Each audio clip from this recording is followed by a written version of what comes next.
नवनाथ खरात याच्या खुनाचा प्रयत्न केल्याप्रकरणी तुकाराम उर्फ मुन्ना खुळे वय 52 आणि त्याचा मुलगा ओंकार वय 21 दोघेही राहणार मुरारजीपेठ सोलापूर या पितापुत्रास सत्र न्यायाधीश मनोज शर्मा यांनी सोमवारी 5 वर्ष सक्त मजुरीची शिक्षा सुनावली। छेडछाड करून मानसिक त्रास देऊ नको असे सांगितल्याचा राग मनात धरून आरोपींनी नवनाथ खरात याच्यावर 2018 मध्ये हल्ला चढवला होता। त्यात तो गंभीर जखमी झाला। त्यानंतर जखमी अवस्थेत त्याने फौजदार चौडी पोलीस ठाण्यात फिर्याद दिली। त्यानंतर दोघा आरोपींवर गुन्हा दाखल करून न्यायालयात दोषारोपपत्र सादर केले। सरकारतर्फे 10 साक्षीदार तपासण्यात आले, ज्यामध्ये वैद्यकीय अधिकारी आणि प्रत्यक्षदर्शी साक्षीदारांची साक्ष महत्वाची ठरली। सरकारी वकील ॲडव्होकेट प्रकाश जन्नू यांचा युक्तिवाद ग्राह्य धरून दोघांना प्रत्येकी 5 वर्ष साधी कैद आणि 5,000 रुपये दंडाची शिक्षा सुनावली। दंड न भरल्यास त्यांना 3 महिने कैदेची शिक्षाही सुनावली। या खटल्यात सरकार पक्षातर्फे जिल्हा सरकारी वकील डॉक्टर प्रदीप सिंग राजपूत, सहाय्यक सरकारी वकील प्रकाश जन्नू यांनी तर आरोपींतर्फे ॲडव्होकेट जयदीप माने यांनी काम पाहिले। पोलीस उपनिरीक्षक IV कोकरे यांनी गुन्ह्याचा तपास केला होता।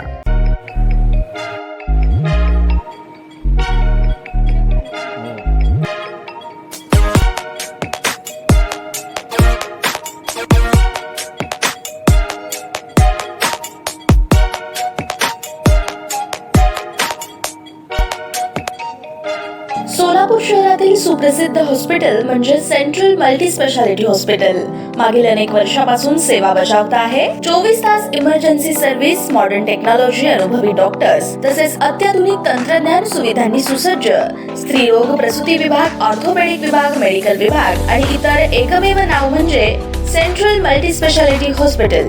पत्ता गणेशपेठ शॉपिंग सेंटर, मंगळवार बाजार, सोलापूर।